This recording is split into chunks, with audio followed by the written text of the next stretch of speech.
Testing 1, 2, 3. I can't hear myself. Can you guys let me know if you can hear me? Because I don't hear nothing. And something may have started or not. Zeno, thank you so much. I'm going to just wait for this thing to pop on YouTube. Seems to be a delay. And of course, there is no audio. So annoying. So testing 1, 2, 3. Oh, you hear me? Okay. I just can't hear myself. Well, that's excellent. Probably better that way. Anyway, thank you all for being here. Happy weekend, one and all. Glad you can hear me. Thank you for the feedback. You know, I'm good at certain things in life, but I'm definitely not good at audio. But we're going to analyze some... Oh, by the way, it is, I think, a holiday this weekend in the US, or 4th of July. I think it's on Tuesday. And a lot of people take the weekend off. But, as usual, I'll be here every single day because I don't take any time off. But we're going to run through some historical numbers and see if we can identify a pattern to determine where the Bitcoin price is going to go over the next 6 months. Because the first 6 months of this year, in fact, the last 8 months have been absolutely incredible. Let's jump in. And thank you as well to the mods of the chat and Zeno out there and all the usual suspects. Mad Cow 13 and everybody else. Even Benny's here. Hey, friends. So let's just, let me get this right. All right. This is going to be called the forecast for the second half of 2023. And of course, none of this is financial advice. This is just analysis of numbers. That's what I do to try to determine where things are going to go. And it works about 80% of the time, but not all the time as well. Pancake Panda, big hugs to you. And of course, if you want to amplify your intelligence, this is the place to subscribe to. I don't waste your time, but I do share lots of learnings every single day. The story, I covered that already. Let's talk about the year to date. As you can see here, Bitcoin, of course, this chart is slightly off because Solana is a hell of a lot higher now. Solana is up 99% year to date. And it had a huge move over the last 2 days. Bitcoin, 85%. Ethereum, 55%. Cardano, 11%. Binance, down 5%. XRP, up 40%. Polkadot, up 15%. Polygon, down 17%. So some interesting mix of surprising numbers. Like, literally, we don't know if it's altcoin season or not. But depending on what you look at, it can be. And that's why it's interesting to see the bifurcation of where crypto is going. Of course, we know Bitcoin is in a class of its own. Let's dig a little bit deeper. Metageist, you're so kind. Let's look at this. Actually triggered the inspiration for this video today. It's from Santiment. They did a poll on Twitter. And I love questions like this because it makes me think, okay, where will the Bitcoin's opening price be on July 1st? But then I thought, hey, why not think about not just July 1st, but the month of July, the month of August, and the rest of the year? Where could we be going from here? And as you know, I'm very bullish because of the scarcity and other things that are happening. But per this, 37% believe under 30K by tomorrow. 30 to 31K, about 32%, and above 31K, about 31%. So this is a stunning little survey because it's very even. Like, it's like third to third to third. It's like, I've never seen a survey being so evenly split. So let's dig in to more numbers. Now, one of the reasons I am so bullish about Bitcoin is because fiat is going to zero. Cool article from Financial Times. And I'll probably go into more detail about it tomorrow. I don't want to bore you with all the details, but global liquidity and global money printing from the global central banks is on the rise.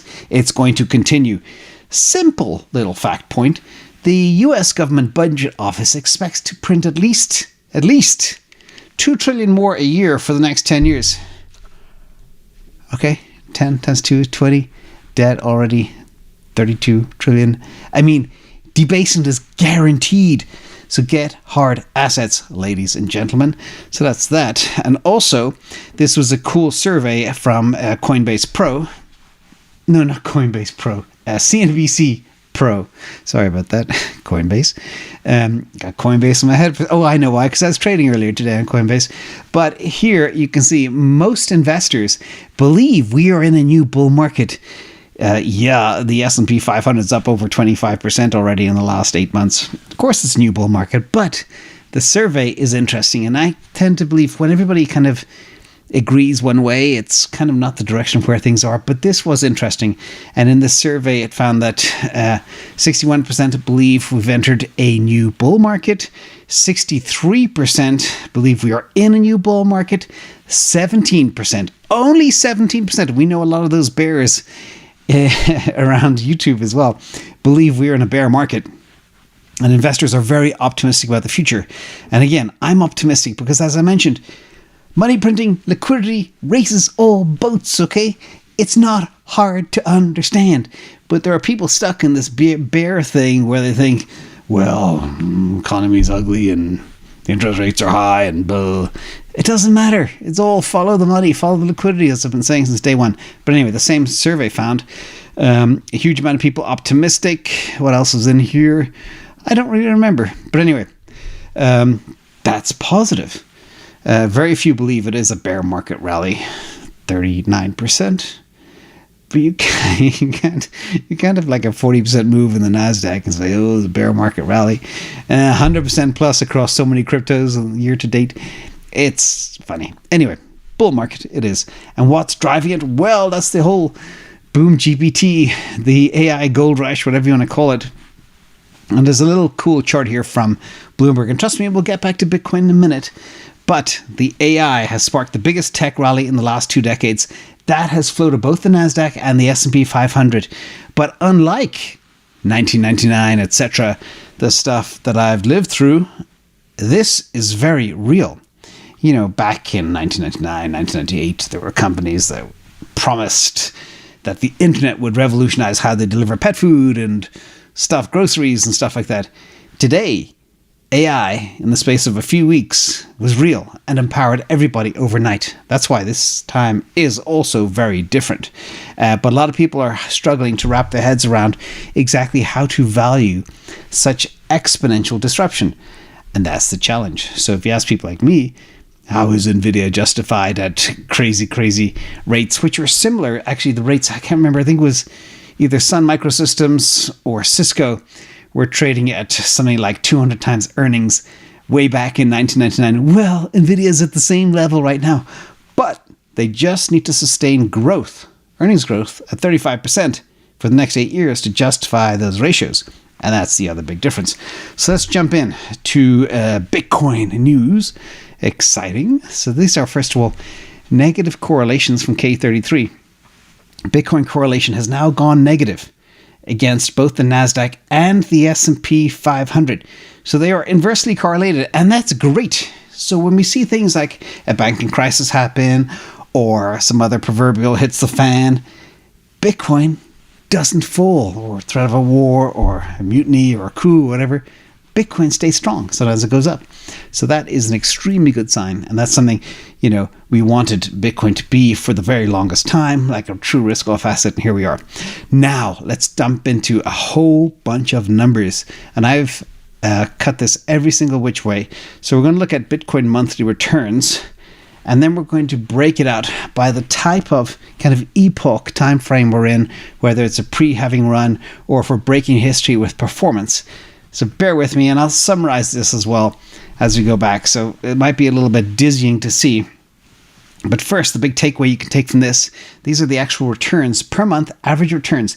The average return for Bitcoin, on average, every month since the beginning of time is 14%.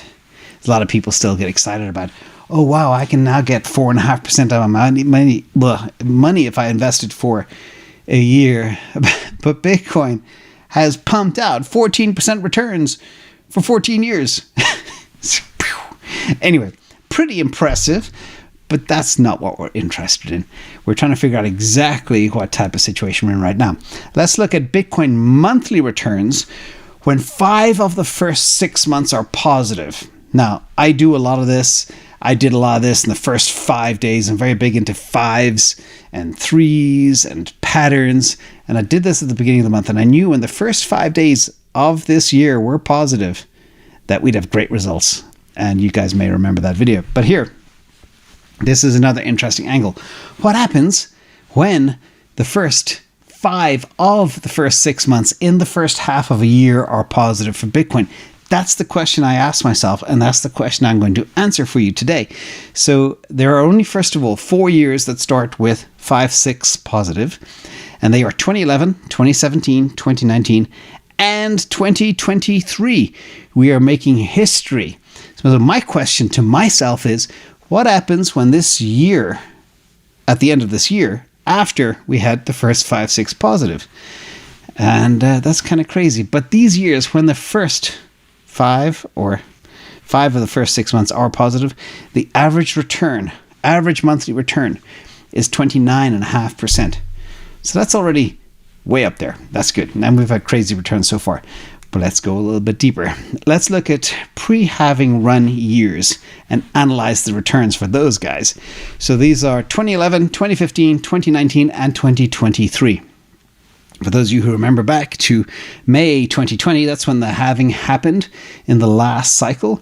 Right before that halving happened, though, we had the C19 crisis, which was an anomaly and did impact the market. So you can take this with a little bit of a grain of salt, but either way, the average returns are 334.6% on the pre-halving run years. Again, back in the day, the returns are very high. Don't expect the 1,473% returns. But again, pre-halving run years like the one we're in now tend to be very good in the first half and for the overall year.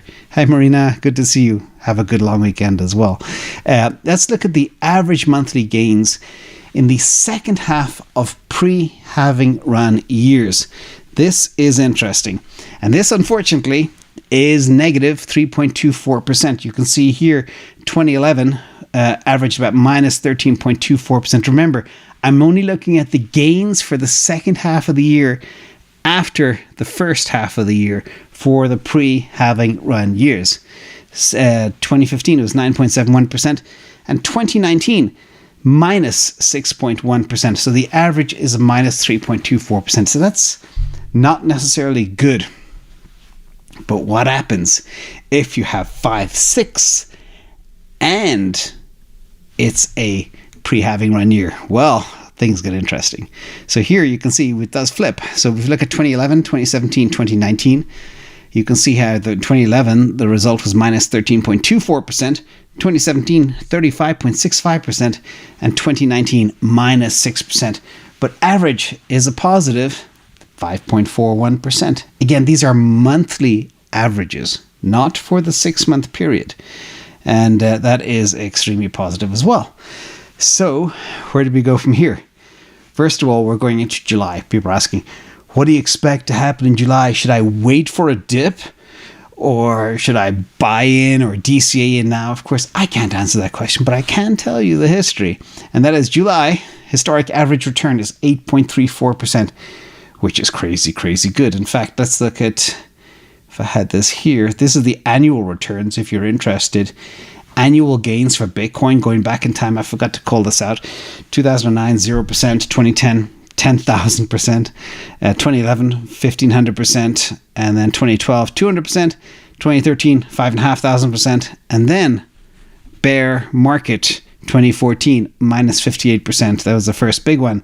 Second big one was minus 73% in 2018. But between that, we had some very good years, including a 13x in 2017. And of course, 2020, we had 300%, then another 90%, and then a haircut of 81% in the bear market. And now we're up 70% plus, depending on how you measure it so far. So that is the history. But let's analyze what the visual looks like on the monthly gains for Bitcoin historically. So you can feel, for everybody out there, it's like, oh, I didn't get in, I'm feeling FOMO, should I buy now? Let's look at all the months in a visual. It's much easier to impart it. You can see there July is the 8.34% return. We could be heading into that. Now, but July is by far not the most positive of months, but it is commonly very positive. So that you could take that 8.3%. A lot of people think maybe it could fall. But even in years where 5-6 of the front end of the year is positive, July is still positive too. You can see the best year on the calendar is November. The best month on the calendar is November. Second best is April. Third best is October. But September is the suckiest, and August is just dead because everybody's on vacation, but still tiny little bit positive, up 1%. The average monthly return for September is minus 5%. But the rest of the months are fine and dandy. So I do believe there's much more education right now, much more knowledge. People know what the halving is. People want to get in fast. I'm looking at the miners on a daily basis. They are selling almost every Bitcoin they mine to buy rigs to plug them in to be ready for the halving. Okay, they're not huddling. They're trying to scale up. So let's summarize where we are so far. Let me go back to a little bit more information, including the Saylor Effect. So first of all, the average monthly Bitcoin return is a stunning 14.19%. Average monthly returns when 5/6 of the first half, that is 5 of the 6 months, are positive, is 29%. We are in one of those years right now. The average returns on pre-halving run years is 334%. Again, that includes some bonker results as well from the early days. And then the average returns on pre-halving run years in the second half is minus 3% on average. But, this is important, average returns when 5/6 in the first half are positive. In the second half is 5.4% per month, which is huge. July average returns 8.34%. And November is the best month. So that history is very bullish. That history also indicates that this time could be different. And we are also in a different space. The asset is getting scarcer and scarcer, and there's more people adopting it, including big money that's probably trying to grab some right now. So let's talk about the Saylor Effect. This is kind of interesting because normally in the past, when I analyze this, you would see a correlation to Asian trading hours, not US trading hours. So this is a map of the Bitcoin correlation to major US asset indices, and you can see it has, it was negative in the earlier chart I showed you. But what you can see here though is Bitcoin has seen a 30% gain during US market hours since the November bottom. And while it has seen 21% gains during the Asian session, 17% during the European session, the big chunk is the US market now. Bitcoin's daily trading volume was also highly concentrated in US market hours over the past week, with over 50% of the weekly trading volume occurring during the US trading session. I think, I could be wrong, but maybe more Americans are stacking. Maybe Americans were afraid of the SEC coming down on alts. Maybe US investors were getting out of bed and swapping their alts into Bitcoin. That could explain that. It could also be explained by Saylor buying 12,333 Bitcoin during office hours. But I think when they do their OTC trades, it's far more subtle so as not to move the market. So one final little thought too as well. Just a little piece on investing versus saving. Investing in disruption versus saving money. This is a cool little chart I saw today. And this is the power of compounding. Now, a small tweak to a savings account, like $100 every day, by increasing it by 1% can lead to savings of, $367,000, okay, over a long period of time. That is kind of the orange piece of saving cash. But your cash is depleting by 11 to 14% per year. The half-life of $1,000 is 10.4 years. That means the buying power of that $1,000 after 10 years will be less than $500. But the magic of investing, the reason I just want to hammer this home is, even if your investment returns are small in the initial years, they do grow exponentially over time. And an investor who saves 25% of their income at a 10% return will see cumulative investments start generating more returns and exponential returns when they're saving every year after 15 years. This is the big difference. It snowballs. And I thought that was very, very important, especially when you look at assets, disruptive assets like Bitcoin and Tesla. And when you get in early and you get in hard, you may not see all the big returns in the first 3, 4, 5 years. But after, wow, that's when you see the results. So everybody, thank you all for being here. I'll see you tomorrow morning to recap the week. Thank you to the mods in the chats and Marina and everybody else. Appreciate you all. I hope you got something from this today. Big thank to everybody on Patreon too. A lot of people are One person actually said they just sold a house, so they're sitting on a ton of cash. So they just plowed into Bitcoin right now. Of course, I'm not going to answer that question right here, but that was the forecast for the second half.